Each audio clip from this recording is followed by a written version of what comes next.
I'm Tessa Smith with Mama's Geeky. Thank you, ladies, so much for taking the time to talk today. Thank you. Kate, I promised my 10-year-old I would tell you that you are her favorite author. She loves all your stuff. They're doing Winn-Dixie in school right now, and she just said, please start with that. So I promised her. What's her name? What's her name? Lori. Lori, tell her I said hey and thank you. It matters to me. Oh, I will. So she was so excited to watch this movie. We sat down and watched it this week. And I guess you've obviously had your books made into movies before, but does that ever like lose its excitement when they're like, hey, this is going to be a movie? No, it never loses its excitement. And it also never, you're always kind of on the edge of your seat to see what is gonna happen. Although I want to know, I know that you're leading the interview, but I wonder what Lori thought of it. Did she like it? Yes, she loved it. And she said, we have to get that book. She didn't have that book yet. So Good. Okay, great. Yeah. So it's just, it has been thrilling. I've watched it twice, once, with my heart in my throat, and the second time, just as a child, just fully enveloped by the magic of it. I love it. So for Wendy and Julia, for you guys, what was it about this story that made you want to be a part of it? Well, when I read the book, I just loved the themes. I loved the idea of families coming together. I loved the idea of empathy, and that Peter actually fulfills his destiny when he does something compassionate for something else and not for himself. I loved that it was sort of dangerous and an adventure, all about hope, which I think is really important. Bravery, hope, and empathy. What's not to love?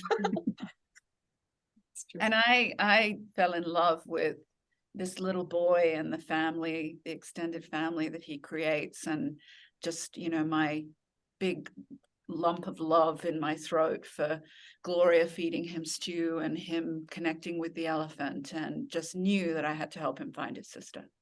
I love it. Kate, what was the inspiration behind this story?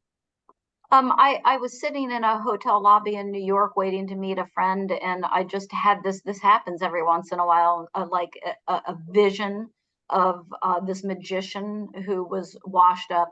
I could see him so clearly, and I knew he was somebody who wanted to do real magic just once in his life. So I reached into my purse to get my notebook out to write it down, and I saw a gift I was going to give to a friend, which was a notebook with an elephant on the cover, and I thought, oh, that's what he's going to do. He's going to conjure an elephant, a live elephant. And so it started there, and then it led me to Peter. But it was kind of an electric moment. I knew I had a story. So. Oh, I love it. And so for all three of you, did you guys all kind of combine your brains to decide what you're going to take from the book? Because I'm sure some things have to get left behind when you're making a film. Was it kind of a collaborative effort, or Kate, did you kind of step back?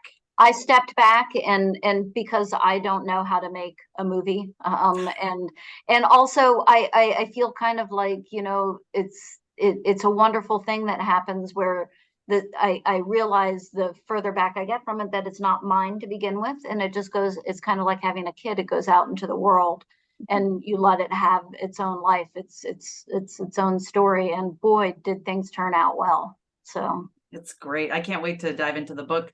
Wendy and Julia, how hard is it to kind of go through a book and decide what's going to transfer to the screen and what's not?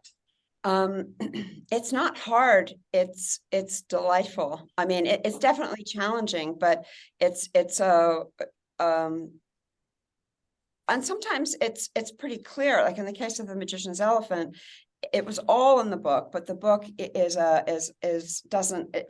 just to talk really technically, it didn't have a second act. In movies, it's a real 3-act structure. And so we were like, well, how can we beef up Peter's journey and the challenges that he faces to get the elephant and get his sister. So the real invention that we brought to the table was the 3 impossible tasks and the king. What was challenging, and is because as Kate has especially in this book, such a specific and beautiful voice that aside from the themes and the story and the plot, the voice of the book is so amazing. I mean, it's just like we read it to ourselves just all day long to make us feel good. So it's how to get that voice and keep that voice. So we created a narrator character so we could own that voice and have someone say the beautiful words that Kate wrote. And from my point of view, you know, I came on after the script had been developed to a certain point. But for me, it's about the love for the characters and the feeling that you get from loving them and letting them lead the story with their truth. And that's consistent from the book. You know, that's where I started with the book, was loving Peter and wanting to help him. And that's what I saw the journey of directing the film being. Awesome. Thank you guys so much for your time. Thank you. And seriously, the end, I was like all teary and I loved it. So good job. Bravo. Thank you. Thank you so much to all my monetary supporters, my members, and my Patreons. Love you guys.